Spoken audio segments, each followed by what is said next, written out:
Salut à tous et à toutes, c'est Yurisama et aujourd'hui on se retrouve pour une nouvelle vidéo, un nouveau concept encore sur la chaîne, qui sera donc les instants ruling. Alors, en quoi ça va consister? C'est très simple, je vais prendre soit un deck précis, soit une extension qui vient de sortir, un produit qui vient de sortir, et je vais parler de plusieurs rulings qui sont associés à ce deck-là, ou à cette extension-là. En l'occurrence, pour ce premier numéro, je vais m'attaquer à quelque chose qui va représenter les deux à la fois, c'est-à-dire Salamangreande. Donc à la fois l'archétype en général, mais ce sera également en l'honneur de la sortie du deck de structure Soulburner.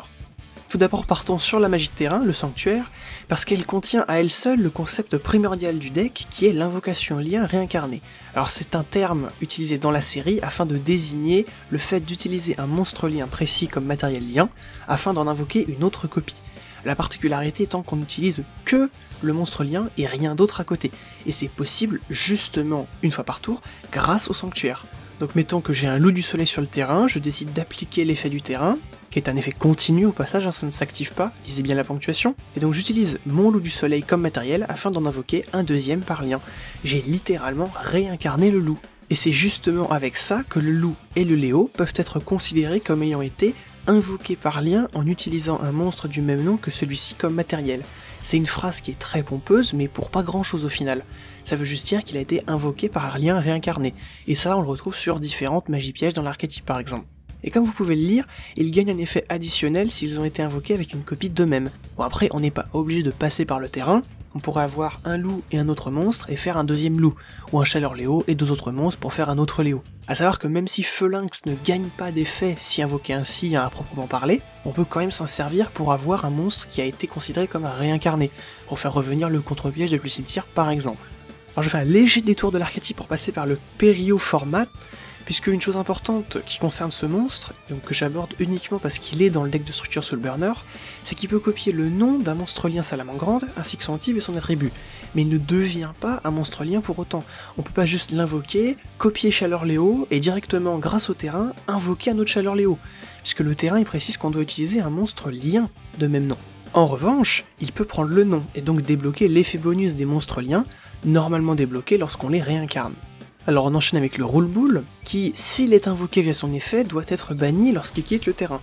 Mais il ne faut pas oublier, et ça donc je le rappelle, j'ai fait des vidéos tuto sur plusieurs points et je vous invite à y aller parce que je vais pas revenir sur absolument tous les rulings qui peuvent être par rapport à ça, que ce soit la battle phase, les chaînes, etc. Ça, il y a déjà des vidéos plus détaillées qui existent à ce sujet-là. Mais donc, je reprécise sur celui-là parce que je vois beaucoup la question, quand on utilise un monstre comme matériel Xyz, à aucun moment il est considéré comme quittant le terrain, que ce soit au moment où on l'utilise comme matériel et on le superpose, ou au moment où on le détache. Donc, Roule-Boule n'est pas banni si vous faites un monstre Xyz avec, c'est justement l'astuce. Concernant le runner, s'il active son second effet pour s'invoquer puis détruire une magie piège, que se passe-t-il face à l'absorption de compétences? Eh bien un effet se résout là où il s'est activé, donc le fait que Foxy soit sur le terrain lorsqu'il détruit absorption de compétences, ça n'a aucune importance, car ce n'est plus le même monstre que celui qui a activé l'effet, ce n'est plus le Foxy qui a activé l'effet dans le cimetière. Pour Jacques Jaguar maintenant, il demande de remélanger le monstre ciblé dans le deck pour qu'il puisse s'invoquer, mais donc c'est le deck, donc ça peut être le main ou l'extra, et il est donc possible de remélanger un monstre lien par exemple, et il va quand même s'invoquer. Mais à l'inverse, dans le cas de Falco, c'est une autre histoire, puisqu'il demande de renvoyer à la main, donc on peut activer son effet, choisir si cibler un monstre lien par exemple, mais à la résolution on va le renvoyer dans l'extra deck, et vu qu'il n'a pas été renvoyé à la main, et bien le « et si vous le faites », bah on l'a pas fait, donc on peut pas appliquer la suite de l'effet, donc eh bien le Falco ne va pas s'invoquer dans ce cas-là, il faut faire très attention. Alors on va passer au loup du soleil, parce que c'est très certainement la carte centrale de la stratégie, et il y a plusieurs points à prendre en compte.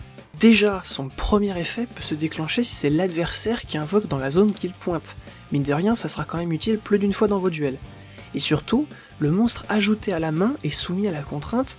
Le reste de ce tour, vous ne pouvez ni invoquer posé normalement, ni invoquer spécialement de monstre du nom du monstre ajouté. Mais n'oubliez pas que l'idée c'était de renvoyer à la main, mais si on utilise ça sur un monstre de l'extra deck, eh bien il va être renvoyé à l'extra deck et non ajouté à la main, et donc il n'est pas soumis à cette contrainte.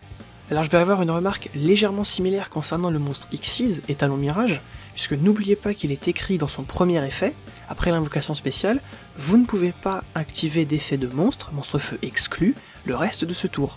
Donc sachant qu'on joue souvent quelques autres monstres qui ne sont pas des monstres feu dans l'extra deck, ce serait quand même dommage de l'oublier. On repasse sur un monstre lien avec Phelynx, puisque j'ai une remarque le concernant, c'est par rapport à son effet de protection.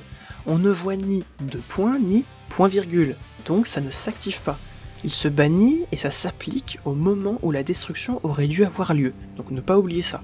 Concernant maintenant la chaîne possible entre Phelynx et Gazelle, la voilà. On utilise par exemple un monstre salamandre comme matériel lien pour faire Phelynx, et à l'invocation réussie, je rappelle, les timings par rapport aux invocations, on active nos deux effets déclencheurs, Phelynx puis Gazelle.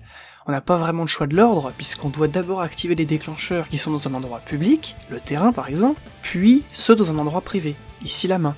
En faisant ça, l'adversaire ne peut pas activer Floraison de Cendre en réponse à Phelynx, puisque le dernier effet dans la chaîne est Gazelle.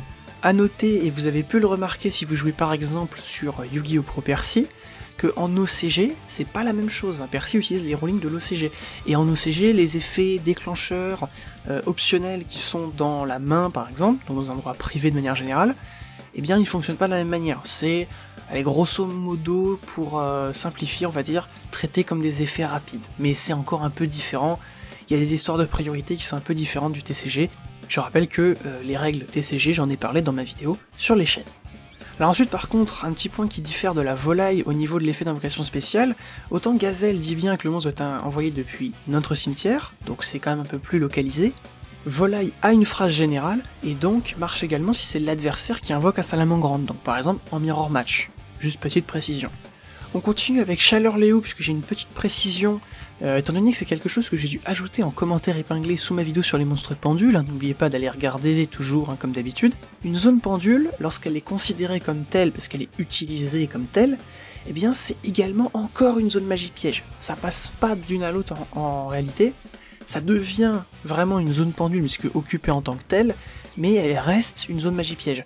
Donc tout ça pour dire que le premier effet de Chaleur Léo peut également cibler une carte en zone pendule. En revanche, par contre, la zone terrain, elle est complètement à part, donc on peut pas cibler une magie de terrain avec cet effet. Petit conseil concernant le cercle, n'oubliez pas que c'est une magie jeu rapide, et que donc elle peut être activée pendant la draw phase, phase où l'adversaire ne pourra pas activer Oiseau de verrouillage. Donc je dis pas que c'est toujours utile, mais ça peut servir, sait-on jamais. Alors attention pour la prochaine, parce que là c'est quand même un gros morceau, Fusion de feu, étant donné que le texte français y prête bien à confusion. Il ressemble à s'y méprendre à celui de polymérisation, c'est quasiment le même, mais il n'en est rien, car si on regarde la version anglaise, on voit bien qu'on peut utiliser des monstres sur le terrain en général, donc celui des deux joueurs, pas seulement de notre terrain. C'est d'ailleurs ce qui rend la carte intéressante. Pour faire la fusion, on a un choix complètement libre parmi les monstres sur le terrain en général et notre main. Dernier pour la route, le contre-piège, donc rugissement. Il doit se bannir s'il quitte le terrain alors qu'il a été invoqué par son deuxième effet. Et donc si par exemple Lancia est résolu plus tôt dans le tour, on peut pas bannir, donc par défaut, il ira au cimetière. Car cela dit beaucoup moins intuitif, s'il s'est pris un redémarrage rouge, eh bien le fait qu'il ait été reposé via le redémarrage rouge fait que c'est plus le même rugissement qui a été posé par son propre effet, et donc il n'aura pas à être banni par la suite s'il quitte le terrain. Pour ce genre de questions pointues, et si vous pouvez un minimum écrire et comprendre l'anglais Yu-Gi-Oh!, je vous conseille l'excellent serveur Discord Ruling Zone pour poser toutes vos questions ruling à des experts dans le domaine. Il y a également des tonnes d'articles officiels ou écrits par des experts sur différents aspects, donc certains assez pointus. Le lien pour le rejoindre est dans la description. Je vous remercie de m'avoir écouté jusque là, j'espère que je vous aurai quand même appris quelques trucs. J'ai essayé au maximum de ne pas revenir, de ne pas faire trop doublon sur mes anciens tutos qui abordent certains points bien plus en profondeur. Donc je vous invite à aller les voir si vous voulez éventuellement peut-être des réponses à d'autres de vos questions, ou sinon posez-les en commentaire si vous n'avez pas trouvé de réponse. Mais voilà, globalement les instants ruling vont vraiment être un peu plus orientés vers les joueurs un peu plus novices, on va dire, et surtout ceux qui découvrent un peu. Là en l'occurrence c'est vraiment un deck de structure, donc je me suis dit que c'était plutôt la bonne occasion pour pouvoir commencer. Je vous dis à plus les gens, et on se donne rendez-vous pour la prochaine vidéo.